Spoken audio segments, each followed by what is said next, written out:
ህይወት ቀያሪ ነጥቦች ክፍል 8። አሰላሙ አለይኩም ወራህመቱላሂ ወበረካቱ። ህይወታችሁን ለመቀየር የሚጠቅሙ ነጥቦች የሚለው ርዕሳችን ክፍል 8 ደርሰናል። እንግዲህ ከክፍል 1 ጀምራችሁ ያልተከታተላችሁት ካላችሁ ብትከታተሉት ይጠቅማችኋል። ርዕሱ የተያያዘ ስለሆነ ከክፍል 1 ጀምሮ ማለት ነው።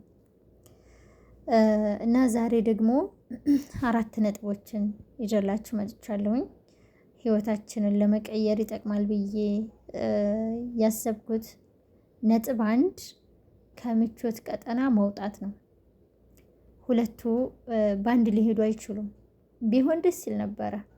ዘና እያልን ጓደኞቻችን ጋር እየተጫወትን እያወራን ዘመዶቻችን ጋር በየሶሻል ሜዳው ፕራንክ ምናምን የሚባሉትን ሁሉ እያየን ስኬታማ ብንሆን ጥሩ ነበረ። ነገር ግን ሊሆን አይችልም። ፀሐይዋን ለማየት ግዴታ ጨለማውን ማለፍ ይኖርብናል አይደለም? ስኬት ላይ ለመድረስ ደግሞ የምንፈልገውን ህይወት ለመኖር ደግሞ መድከም ይጠበቅብናል ማለት ነው። ይሄን ስላችሁ ደግሞ የ1 ሰዓት የ2 ሰዓት እንቅልፍ እየተኛችሁ ታመሙ ማለት አይደለም። ትረዱኛላችሁ። ግን ጊዜያችንን በአግባቡ መጠቀም የሚዝረከረክ ሰዓት ሊኖርና አይገባም ማለት ነው። በነገራችን ላይ ሰዓት የለንም የምንል ልጆች እስኪ ከኔትወርክ ገለል ብለን ስልካችንን ዘግተን ማለት ነው ለአንድ ቀን ስልካችንን ዳታ ዘግተን እንየው እስኪ ያለን ጊዜ ማለት ነው። ምሳሌ ውዶች፣ እኔ ብዙ ሰዓት የአረቦቹ አስተማሪዎች የሚሰጡት ምሳሌ አለ። የሆነ ኬሻ መጡና ትልልቅ ኳስ ጨመሩበት ማለት ነው። ከዛ ምን ያክል ክፍት ቦታ እንዳለ እናንተ ራሱ አሁን በአእምሯችሁ ስላችሁታል ብዬ አምናለሁ። በዚያ በክፍት ቦታዎች ደግሞ ትንንሽ ጠጠር ነገር ጨመሩበት ማለት ነው። ተማም በጣም ብዙ ያዘ። ስለዚህ እኛ ዋና ዋና ስራችን ብዙውን ሰዓት አይይዝብን ነው። ብዙውን ሰዓት እየያዘብን ያለው ትንንሽ ነገሮች ናቸው። ስልካችንን እናነሳለን፣ እስኪ ለእንትና ልመልስ፣ እስኪ በዚህ ቦታ ልግባና የሆነ ነገር አይቼ ልምጣ። እንደዛ አይነቱ ነገር ነው ጊዜያችንን እየበላብን ያለው ማለት ነው። ስለዚህ ጊዜያችንን በአግባቡ ከመጠቀም መጀመር መቻል አለብን። ጊዜያችንን በአግባቡ ለመጠቀም ደግሞ የሚረዳን ባለፈው የጠቀስኩት ነጥብ አለ። ጠዋታችንን ማሳመር የሚለው ከእንቅልፋችን ቀደም ብለን ተነስተን የምንሰራቸውን መጽሐፍ ከዛ ማታ ደግሞ መመርመር ያልኩት አለ። እሱ ጊዜያችን እንድንቆጣጠር ይረዳናል። እንዲሁም ደግሞ ባለፈው ያልኳችሁ የቀን አጀንዳ ነው አይደለ? የ24 ሰዓት ነው፣ ግን የሳምንት የወር የአመት ብናደርገው ሳምንቱን ምሳሌ ቁጭ ብለን ከጅሙዓ እስከ ጅሙዓ ከአርብ እስከ አርብ ማለት ነው የተማርናቸው ያበላሸናቸው የጻፍናቸው ካሉ እነሱን ማንበብ ይጠቅመናል።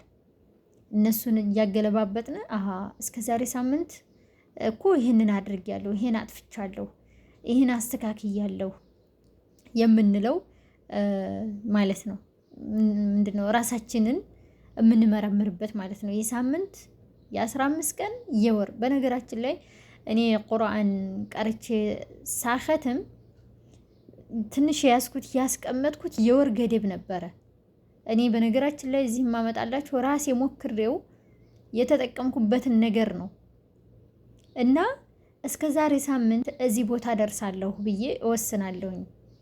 አቅሬዎቼ የሚያስተምሩኝ ሰዎች ስተት እንዳያገኙብኝ በቻልኩት አቅም አጥንቼ በኢትዮጵያ ገብቼ በደንብ አስተካክዬ ያንን የማሰማውን የዛን የምማረውን ራሴ በደንብ አጥንቼ ነው የምሄደው። ለምን ነገ መልሰው የዛሬውን ድገሚ እንዳይሉኝ ማለት ነው። ገብቷቸዋል አይደለ? ያስኩት ፕሮግራም አለ። እስከ ዛሬ ሳምንት እዚህ ደርሳለሁ፣ የዛሬ ወር እዚህ ደርሳለሁ ብዬ በምልክት ያስቀመጥኩት አለ። ነገር ግን ነገ ያንን መልሽ የዛሬውን የምደግም ከሆነ ቀኑ ሊራዘም ነው ማለት ነው። እና ይሄ በጣም ነው የሚጠቅመው በህይወታችንን ለማስተካከል። ጊዜ ገደብ እስከ ዛሬ አመት ይሄን አደርገዋለሁ፣ እስከ ዛሬ 5 ወር፣ እስከ ዛሬ 6 ወር እያልን የሆነ ገደብ ሊኖረን ለሆነ ነገር ማለት ነው ግድ ይላል፣ ወረቀት ላይ የተቀመጠ ማለት ነው። ስለዚህ ከምቾት ቀጠና መውጣት መቻል አለብን። ራሳችንን መቆጣጠር መቻል አለብን። ቢያመን ቢደክመን በቃ ግዴታ አጉል ሁኔታ ላይ ካልሆን በስተቀር በቀን አደርገዋለሁ ያልነውን ነገር ማድረግ መቻል አለብን። ብር መቆጠብም ሊሆን ይችላል። እስከዛሬ ቆጣቢ አይደለሁምና ግን በቃ አሁን በብር ዙሪያ እኔ እንደዚህ ተጠቅሜበታለሁኝ እንደዚህ ገንዘብ ይዣለሁ ልላችሁ አልችልም። ያው ሰው የተማረውን እሱ የጠቀመውን ነገር ነው ለሰው የሚያመጣው። እኔ ግን በዚህ ዙሪያ ያው እኔ ትምህርቱ ልሰጥ አልችልም። ግን ምንድነው እኔ እናንተው ጋር ልማር ነው አሁን እስከዚህን ሰዓት ድረስ ይሄን ያክል ብር ማስቀመጥ መቆጠብ መቻል አለብኝ ካልን የምናወጣው ወጭ የሚያስፈልገኝ ነው ወይስ የምፈልገው ብለን መለየት መቻል አለብን። የሚያስፈልገን ግዴታ የሚያስፈልገን ነው። የምፈልገው ከሆነ ደግሞ ስሜታችን የምትረብሸን አንጪ ካላመጣሽ እያለች የምትረብሸን ናት ማለት ነው። እሱን መተው ይቻላል። ሶሪ እና ያው ከምቾት ቀጠና መውጣት ያልኩት ያኔ የሚጠቅመው ገንዘብ አያያዝም ላይ ይጠቅመናል ማለት ነው። እንደፈለግን አሲሩን ምኑን እዚህ የመዳም ስለሆነ ብዙዎች የመዳም ቅመም ስለሆነ ቢጋ ላይ ይሄድን ማለት ነው። የፈለግነው ምጥጥ የምናደርግ ከሆነ እሱን መቆጠብ፣ የማይጠቅመን ነገር ባጭሩ መተው። ያው ነጥብ አንድ ይሄ ነው። ነጥብ ሁለት ምቀኝነትን እናስወግድ። ምቀኝነትን አቤት ስንቶች እኮ አለን። እኛን ሰው ብላ እህታችን እኛን ሰው ብለው በቃ እኔ እኮ እንደዚህ ላደርግ አስቤያለሁ፣ እንደዚህ አይነት ትምህርት ልማር አስቤያለሁ፣ እንደዚህ አይነት ቋንቋ ስንባል ከአሁን በኋላ ተምረሽ የት ልደርሽ? አንቺ ልትማሪ፣ አንቺ እንግሊዘኛ ልታወሪ፣ አንቺ አረበኛ ልታወሪ፣ አንቺ እንደዚህ አይነት ቤት ልትሰሪ፣ አንቺ እዚህ ቦታ ልደርሽ። ስንት በቃ የሰውን ሂማውን ወይም ደግሞ ሀሳቡን ስብር የምናደርግ ማለት ነው። ይህንን ነገር እናስወግድ። የምር በቃ ትችያለሽ በሏት እስኪ። እሷ እኮ ሀሳቡ እኮ መቶላታል። የሰው ልጅ ሀሳቡ ነው ወደ ተግባር የሚሆነው። ሀሳብ ተግባር ይሆናል። ተግባር ደግሞ ህይወት ነው የሚሆነው አይደለ? ከመጣላት ከታየው እኮ ያን ህልማቸው ምን ችግር አለ? ትችያለሽ፣ አብሽሪ፣ ታሳኪዋለሽ፣ ፈጣሪሽን ይዘሽ ታሳኪዋለሽ ብንላት ምን ችግር አለ? ምን ይጎልብናል? እኛ እንደውም እኮ እኛ እነሳስተናት በእኛ አብሽሪ፣ አይዞሽ፣ አዎ ታረጊዋለሽ፣ ቀላል ነው ብለናት እኮ ተነሳስታ ወይም ተነሳስቶ የሆነ ስኬት ላይ ቢደርሱ እንደ ታሪክ እኮ እኛን ሊያነሱን ይችላሉ። ምን ነካችሁ? የምር እንደዚህ አይነት ነገር እናስወግድ። በቃ የሆነ ነገር በቀላሉ እንኳ አምሯቸው የሆነ ልብስ ደስ ብሏቸው ሲያሳዩን አላማረብሽም፣ አምሮብኛል ብለሽ ነው፣ አምሮብኛል ብለህ ነው እያልን የሰውን ቅስም ስብር እናደርጋለን። ወይ እንዴት አምሮብሻል፣ በጣም ነው ደስ የሚለው ብንላቸው እነሱ ከወደዱት ማለት ነው። ጥሩ ካልሆነ እኮ ቀስ አድርጎ መንገድ ይቻላል። አዎ አምሮብሻል፣ አምሮብሃል፣ ግን በቃ ይሄንን ብትቀይረው፣ ይሄንን ብታስተካከው ብንላቸው ምን ችግር አለ? እና ሰውን አንስበር፣ ምቀኛ አንሁን ማለት ነው። ምቀኛ ከሆነ በነገራችን ላይ ስኬታማ ልንሆን አንችልም። ለምን አትሉኝም? ስኬት ጭራሹን ድምዳሜ ላይ የምንደርስበት ነገር አይደለም። እዚች ምድር ላይ አንዱን ስንጨብጠው አንዱ ይጎላል። እኛ ዓላማችን ሀብት ለማግኘት ከሆነ ሀብት ስንይዝ ሌላ ነገር የሚጎላለ፣ እውቀት ከሆነ በቃ ብዙ ጎደሎ አላት ህይወት። ምቀኞች ከሆነ እኛ የሆነ ነገር ላይ ከደረስ እኛ ያልያዝነውን ደግሞ ሌሎች ሲይዙት እነዛ ሰዎች ላይ አይናችን ይቀላል ማለት ነው። እንደሰትላችሁ እኛ ነቢያችን ሰለላሁ ዐለይሂ ወሰለም እኮ ምን የሚል ዱዓ አስተምረውናል መሰላችሁ? አላሁመ ባሪክ ለሁም ወአዕጢኒ አሕሰነ ሚንሁም። ፈጣሪ ጌታዬ ሆይ የእነሱንም ባርክላቸው፣ ለእኔ ደግሞ የተሻለ ስጠኝ። አያችሁ አይደለ እንዴ? ፈጣሪያችን እኮ ሞልቶታል የተሻለ። የነዛ ሰዎች ብቻ የተሻለ መስሎ አይታየን ማለት ነው። እነሱም እንድባርክላቸው ጸሎት ዱዓ እናድርግላቸው። አላህዬ ባርክላቸው፣ ለእኔ ደግሞ የተሻለውን ስጠኝ፣ እንደዚህ እፈልጋለሁ ስጠኝ። እንዲህ የምንካቸው እኛ እኮ ጀነት እንኳ እኮ ስትጠይቁ ፍርደውስ አዕላ ጠይቁ ተብለናል አይደለ? ትልቁን በቃ የመጨረሻውን ማለት ነው። ለዚች ዱንያ ለዚች ትንሽ ህይወት የሆነች እህታችን ወይም የሆነ ወንድማችን የሆነ ነገር ስላገኘ አይናችን አይቅር። የምር እንደሰት እስኪ እንደው በሰው ደስታ ለመደሰት እንሞክር እና ምቀኝነትን ካስወገድን እኛ ሰላም ነው የምንሆነው። እና ነጥብ 2 ይሄ ነው። ነጥብ 3 ለመወደድ አትጣሩ። ያንንም ይሄንንም ለማስደሰት ከሆነ ልፋት ነው። በቃ ባትለፉ ይሻላል። የምታደርጉት ሰዎችን ለማስደሰት ከሆነ ማለት ነው። በነገራችን ላይ ሪዳ ናስ ጋየቱን ላ ቱድረክ የሚል አረበኛ አለ። የሰዎች ውዴታ የማይደረስበት ህልም ነው ማለት ነው። እናንተ የሚያስደስታችሁ ከሆነ ወደ ዓላማችሁ የሚያደርሳችሁ ከሆነ የትኛውም ነገር እምቢ ማለትን ልመዱ። ግን ይሄን ስላችሁ የሰዎችን መብት ተጋፉ ማለት አይደለም። የሰዎችን ሀቅ እንዳትነኩ፣ ፈጣሪያችሁን የሚያስቆጣ እንዳይሆን። ከዚህ ውጭ ግን እናንተ ካመናችሁበት ለመወደድ ብላችሁ ስኬታማ የምኮኑበትን ተግባር ከመተግበር ወደኋላ አትበሉ። እንዲሁም ደግሞ በማድረግም ሊሆን ይችላል። የሆነ በቃ ስትናገሩ ስታደናንቋቸው ሰዎችን እነሱ ደስ እንድላቸው ብቻ ብላችሁ አይደለም፣ ከውስጣችሁ የወጣ ይሁን። አድራጎትም ስታደርጉ ባለፈው ጠቅሻዋለሁኝ። ለእናትና ለአባቶቻችሁ እንኳን ቢሆን ማለት ነው የምታደርጉት እና ከማንም ምንንም አትጠብቁ። ይህን ነገር እየደጋገምኩት ነው መሰለኝ በተለያዩ ርዕሶች። ምክንያቱም ብዙ ሰዎች ላይ ይታያል። እኔ ለሱ ብዙ ደክሜ፣ እኔ ለሷ ብዙ ሁኜ እንላለን። እንደ አድርጉ ብለው እኮ አስገድደው አይደለም እንድናደርግ ያደረጉን። ወደን ነው አይደለ? ወደን አደረግን። ከዛ እንደገና የሆነ ችግር ሲመጣ እኔ እንደ ስንት ሁኜልሽ ስንት ሁኜልህ እያልን እንነዛነዛለን ማለት ነው። እሱን እናስወግድ በቃ። አትሐመል መስኡልየት ሐያቲ ተሐሙለን ካሚላ በሉ። አትሐመሉ መስኡልየት ሐያቲ ተሐሙለን ካሚላ። የህይወቴን ኃላፊነት ሙሉ በሙሉ እኔ ራሴ ወስዳለሁ ማለት አለብን።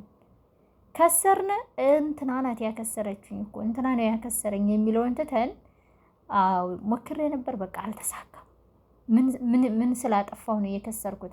በሰዎችም ሊሆን ይችላል እኮ የከሰር ነው፣ ግን ትምህርት እንውሰድ ደግሞ ማለት ነው። አንዳንድ ሁኔታዎች በራሳችን መንገድ መጓዝ ይጠቅማሉ። ለምን ማንንም አንወቅስም ማለት ነው። እና ሁለተኛ ነጥብ ምቀኝነትን እናስወግድ ነው። ሰላም የሆነ ህይወት ነው የምንኖረው ምቀኝነትን ካስወገድን ማለት ነው። ሶስተኛ አማራሪ አንሆን። ምንድነው አራተኛ መሆኑ ነው እንዴ? ነጥቡ ተረሳ። ያው እንግዲህ ደበላልቃችሁ ስሙት ማለት ነው። እና አማራሪ አቤት አንዳንዶቻችን ጋር እኮ 10 ደቂቃ ከተቀመጥን ምነው በተነሳ ልንል እንቀርባለን ማለት ነው። መዳሞቻችንን ያለ እርግማን ይድፋሽ ይዘቅዝቅሽ፣ በቃ የሆነ ነገር እንዲደርስባቸው እንመኛለን። ልጆቻቸው የሆነ ነገር እንደሆኑ የምር አማራሪ ያንሆን በቃ። ይሄ እኮ ወድን ፈቅደን ነው እኮ የመጣ ነው ከነሱ ቤት አይደል? ወድን ፈቅደን ስንት ወደታይ ወደ ላይ ተብሎ እሱን ካላገኘን ራሱ ስደት ካልመጣን የምንሞት እስከሚመስለን ድረስ ቤተሰብን ረብሸን ከመጣን በኋላ ማማረር። በነገራችን ላይ የተሰጠንን ያለንበትን ካላመሰግን የተሻለ ቢሰጠን ራሱ አናመሰግንም። ስለዚህ ማማረርን እናቁም። በነገራችን ላይ የሚያማርር ነገር የለም እያልኩ አይደለም። አረ ያስመርራል እንጂ በሚገባ ግን መተው የሚባል ነገር አለ፣ ማለፍ የሚባል ነገር አለ፣ እንዲህ ባህሪው መያዝ የሚባል ነገር አለ። እኔ በጣም ደስ የሚለኝ የፈላስፋዎች አባባል አሳ ለማጥመድ ቆንጆ ኬክ ይዘህ አትሄድም ነው። የገማ ስጋ ነው ይዞ የሚሄደው አይደለም፣ አሳዎች ወደሱ እንዲመጡ ማለት ነው። ስለዚህ የሰውንም ደግሞ ሉገተል ጀሰድ የሚባል ነገር አለ። ሉገተል ጀሰድ የሰውየው እንቅስቃሴው የሰውነት ቋንቋ ማለት ነው። ወይም ደግሞ የራሱ ሉጋው ያኒ ባህሪው ምን አይነት ነው፣ እንደ ባህሪያቸው መያዝ አለብን። አንዳንድ መዳሞች አሁን አድናቆት የሚወዷሉ ወይ ምግብ ሰርታ አዎ ይጣፍጣል ጎበዝ በቃ ታስተምርኛለሽ ወይ አንቺ እኮ ጎበዝ ነሽ ሲባሉ በጣም ደስ የሚላቸዋሉ። ብቻ ግን ያም ሆነ ይህ እንደ እንትናቸው መያዝ ምን ችግር አለ? አሽቃባጭ ብትሆኑ እስከሚያልፍ ድረስ የፈጣሪያችሁን መብት ካልነካ ራሳችሁን የማይጎዳ እስከሆነ ድረስ አሽቃብጡ። የምር ማለፊያ ነው። አንዳንድ አረቦች ጋር ትሄዱና ምንም ሰው አይሰራባትም የተባለውን ብልጥ ልጆች ብዙ ጊዜ ይሰሩባቸዋል። ለምን? እንደ ባህሪዋ ነው የምትይዛት። በቃ እንደ ባህሪዋ ገብቷቸዋል። ማንኛውም ሰው ጋር ስንገናኝ እኛ እንደምንፈልገው አይደለም መጣር ያለብን። እኛ እንደምንፈልገው እንደሆነልን አንጣር። ገብቷቸዋል። እንደ ባህሪው እናያዘው። እንዴ አጭር ቀላል መንገድ ሰውን እንደ ባህሪው መያዝ ነው እንጂማ እናንተ ካላችሁበት ደረጃ ምሳሌ ከእናንተ በታች በእውቀትም በሁሉም ከእናንተ በታች የሆነ ሰው ከሆነ ዝቅ አድርጋችሁ እናንተ ካለበት ደረጃ እንዲደርስ መጣር፣ ከላይ ያለም ሰው ከሆነ ደግሞ ዝቅ ብሎ ወደ እናንተ ደረጃ እንዲመጣ መጣር አትጣሩ። እዚያው ካለበት ሆኖ እናንተ እሱ ጋር መኗኗር ትችላላችሁ፣ እንደ ባህሪው ማለት ነው። ያ ነገር ምሳሌ መቀየር የማይቻል ከሆነ ነው። አሁን ኮንትራት ያላችሁ ልጆች አላችሁ፣ መጥፎ አረብ አጋጠማችሁ፣ ባህሪዋ እንዴት ነው? ምንድን ነው እች ሴትዮ ምንድን ነው የምትወደው? ተረጋግቶ ማጥናት እኮ ነው። እሷን ተረጋግታችሁ የእሷን ቋንቋዋን መረዳት ነው። ቋንቋን ስላችሁ የምታወራው ወሬ አይደለም። ምንድን ነው የሚያስደስታት? ምንድን ነው የሚያስቆጣት? ከዛ ግዴታ የሚያስደስታትን ሁሉ እኮ መስራት አይደለም።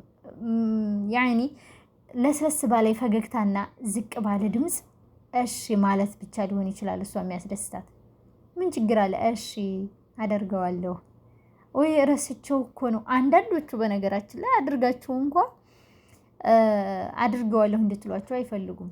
በቃ ይሄ እንትናቸው ነው፣ አክላቃቸው፣ ባህሪያቸው ነው። እንደ ባህሪያቸው መያዝ ግድ ይላል። አድርጊው፣ እሺ አድርጌዋለሁ ብላችሁ ምን አፋጠጣችሁ እነሱ ጋር? እሺ በቃ ተደርጓል አይደለ? አይታችሁ መውጣት ነው ብቻ እና አናማር።